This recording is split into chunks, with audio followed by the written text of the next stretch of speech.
जय हिंद दोस्तों, वंदे मातरम। लालू परिवार के खिलाफ में बड़े घोटाला मामले में कोर्ट से बहुत बड़ी खबर है। दरअसल आरजेडी के संरक्षक और पूर्व रेल मंत्री लालू प्रसाद यादव एक बार फिर से कानूनी कटघरे में खड़े हैं। दिल्ली की राउज एवेन्यू कोर्ट ने लैंड फॉर जॉब घोटाले में आरोप तय करने का फैसला 4 दिसंबर से टाल करके 8 दिसंबर तक के लिए अब स्थगित कर दिया है। सीबीआई कोर्ट ने सीबीआई से मृत आरोपियों की सूची मांगी है, जिसके बाद ही अब इस मामले में आगे की कार्रवाई की जाएगी। लालू परिवार, जिसमें राबड़ी देवी, तेजस्वी यादव समेत कई सदस्य इस घोटाले में उनके नाम जो है शामिल किए गए हैं, उनके लिए फिलहाल ये कोर्ट का फैसला एक अस्थायी राहत तो है, लेकिन सवाल दोस्तों वही है कि बकरे की अम्मा कब तक खैर मनाएगी। क्या यह घोटाला यादव परिवार की राजनीतिक किस्मत पर आखिरी कील साबित होगा? दोस्तों, यह मामला साल 2004 से 2009 के बीच में लालू प्रसाद यादव के रेल मंत्री रहते हुए शुरू हुआ था। केंद्रीय जांच ब्यूरो यानी कि सीबीआई के मुताबिक मध्य प्रदेश के जबलपुर में वेस्ट सेंट्रल रेलवे जोन के ग्रुप डी पदों पर भर्ती के बदले लालू के परिवार या फिर उनके करीबियों के नाम पर जमीनें दान में ली गई थीं। आरोप है कि बिहार के पटना, होशंगाबाद और गुरुग्राम यानी कि हरियाणा में कुल 2.37 एकड़ जमीनें अमानवीय तरीके से हासिल की गई थी, यानी कि नौकरी का बहाना देकर के लालू के परिवार या फिर उनके करीबियों ने इन जमीनों को हड़पा था। इन जमीनों का मूल्यांकन करोड़ों में है और ये बेनामी संपत्तियां मानी जा रही हैं। सीबीआई की चार्जशीट में लालू प्रसाद यादव को मुख्य आरोपी बनाया गया है।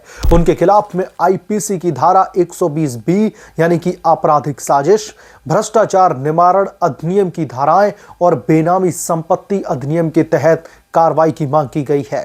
दोस्तों, घोटाले में शामिल अन्य नाम जैसे कि लालू प्रसाद यादव की पत्नी राबड़ी देवी, बेटे तेजस्वी यादव, उनकी बेटी मीसा भारती और कई रेलवे अधिकारी इसमें शामिल हैं। लालू परिवार ने सभी आरोपों को सिरे से खारिज किया है, इसे राजनीतिक साजिश बताते हुए, लेकिन सबूतों का पहाड़, जमीन के दस्तावेज, गवाहों के बयान और बैंक ट्रांजैक्शन, अदालत में सब कुछ सामने आ चुका है। वैसे जब भी किसी घोटालेबाज पर कार्रवाई होती है तो सब कुछ राजनीतिक षड्यंत्र लगने लगता है। दोस्तों, यह घोटाला कोई नया नहीं, बल्कि लालू प्रसाद यादव पर पहले से ही चारा घोटाले में कई मामलों में सजा उन्हें हो चुकी है। 2013 में रांची की विशेष सीबीआई कोर्ट ने उन्हें 5 साल की सजा सुनाई थी, जिसके बाद में उन्हें जमानत दी गई। 2018 में फिर से उन्हें 14 साल की सजा सुनाई गई है और साल 2022 में 5 साल की सजा। इन सजाओं ने उनकी राजनीतिक सक्रियता को एकदम से सीमित कर दिया, लेकिन बेटे तेजस्वी यादव ने बिहार की सत्ता में आरजेडी की पकड़ को मजबूत रखने की कोशिश की। अब लैंड फॉर जॉब केस ने पूरे परिवार को निशाने पर ले लिया है। तेजस्वी पर भी गिरफ्तारी की तलवार लटक रही है। राउज एवेन्यू कोर्ट के विशेष सीबीआई जज विशाल गोखले ने 4 दिसंबर को सुनवाई के दौरान फैसला टाल दिया। कारण क्या था? सीबीआई से मृत आरोपियों की सूची मांग ली गई है। कुल मिलाकर के 16 आरोपी बनाए गए हैं, जिनमें से कुछ की मौत भी हो चुकी है। अदालत ने कहा है कि बिना पूरी जानकारी के ये आरोप तय नहीं हो सकते, इसलिए जवाब मांगा है और अब 8 दिसंबर को इस पर फैसला आएगा। क्या लालू परिवार पर आरोप तय होंगे? अगर हां तो फिर ट्रायल शुरू हो जाएगा, जो सालों तक चल सकता है। इस देरी ने लालू प्रसाद यादव के परिवार को थोड़ी सी सांस तो दी है, लेकिन बहुत ज्यादा सांस नहीं। गिरफ्तारी की तलवार लटक रही है।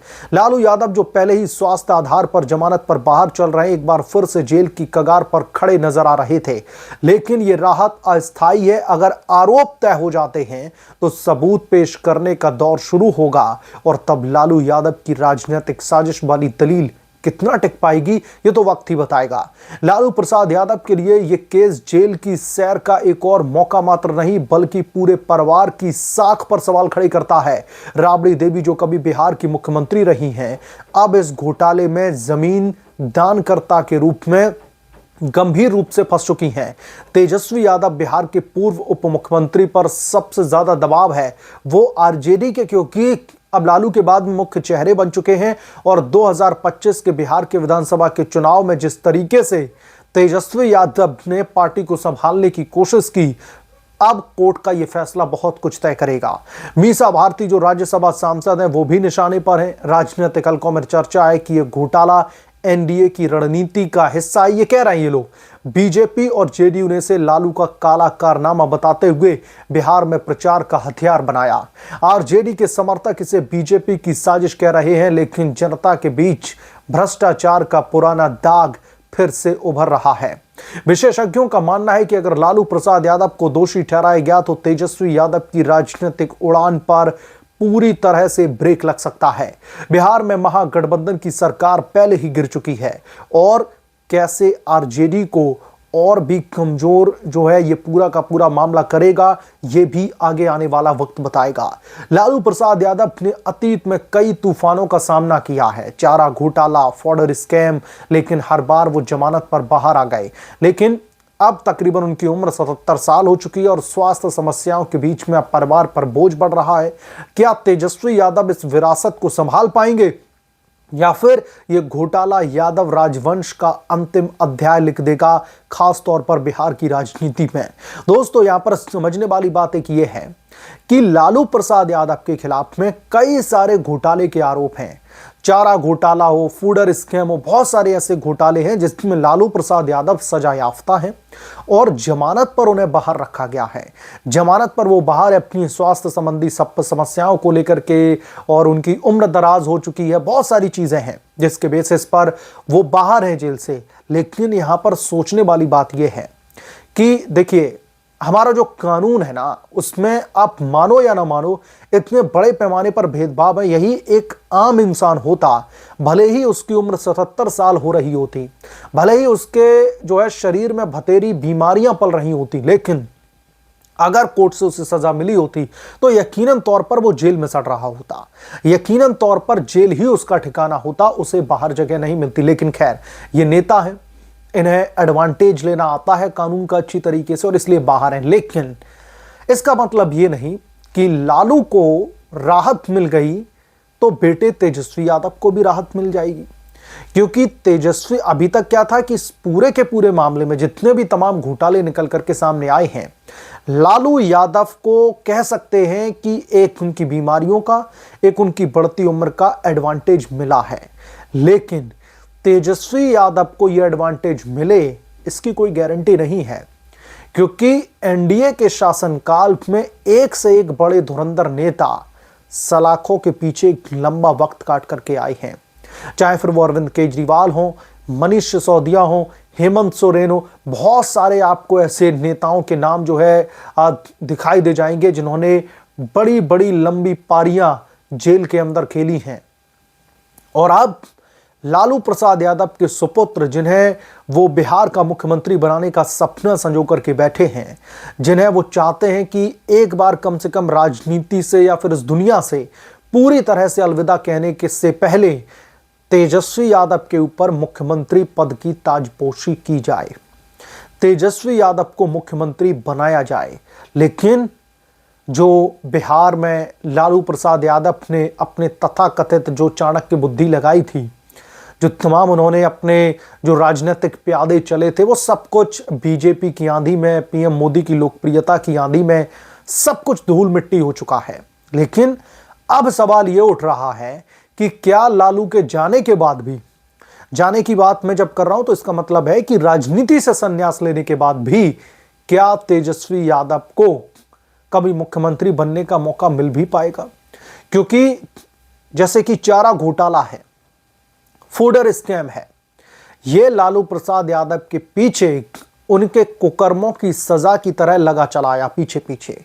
एक लंबा वक्त इन घोटालों के इर्द गिर्द, एक लंबा वक्त इन घोटालों के आरोपों के बैनर तले जो है लालू यादव ने राजनीति में बिताया है। लेकिन उनके बेटे तेजस्वी यादव जो मुख्यमंत्री बनने की सपना, मुख्यमंत्री बनने की चाह लेकर के बैठे हैं, फिलहाल अब उन्हें 5 साल तक तो इंतजार करना ही होगा। क्या वो लालू प्रसाद यादव की तरह आज की राजनीति में सरवाइव कर पाएंगे? क्योंकि उस समय की राजनीति, उस समय का जंगल राज, सब कुछ एकदम अलग था। उस समय के टाइम को हम आज कंपेयर नहीं कर सकते। तब यूपीए का शासनकाल हुआ करता था, अब एनडीए का शासनकाल है, तो फिर तेजस्वी यादव कैसे बच पाएंगे? तेजस्वी यादव अपनी राजनीतिक पारी को आगे कैसे बढ़ाएंगे? बहरहाल 8 दिसंबर को अब यह तय हो जाएगा कि लालू प्रसाद यादव के परिवार के खिलाफ में जो ये गंभीर घोटाले के आरोप लगे हैं, इस बाबत उन्हें सजा मिलती है या फिर वो चकमा दे जाते हैं, या फिर सजा उन्हें मिलेगी, उसके बाद में सबूतों के आने का सिलसिला शुरू होगा, उसके बाद में वो अपर कोर्ट में जाने की कोशिश करेंगे। फिर यह भी देखना दिलचस्प होगा कि हाई कोर्ट और सुप्रीम कोर्ट निचली अदालत के फैसले को कंटिन्यू करती है या फिर नहीं। बहरहाल इस बड़े फैसले से अस्थायी तौर पर लालू परिवार भले ही राहत की सांस ले रहा हो, लेकिन महज 2 से 3 दिनों के भीतर इस मामले में एक बहुत बड़ा फैसला आने वाला है। बहरहाल आप क्या सोचते हैं इसके बारे में, आपकी क्या राय है, कमेंट करके जरूर बताएं। जल्द मिलूंगा किसी दूसरे बड़े अपडेट के साथ में, तब तक के लिए धन्यवाद। अगर आप लोग चैनल पर नए हैं तो प्लीज चैनल को सब्सक्राइब करें, साइड बने बेल आइकन को जरूर प्रेस करें, ताकि जब भी मैं कोई बड़ी खबर लेकर के आऊं उसकी नोटिफिकेशन सबसे पहले आपको मिले।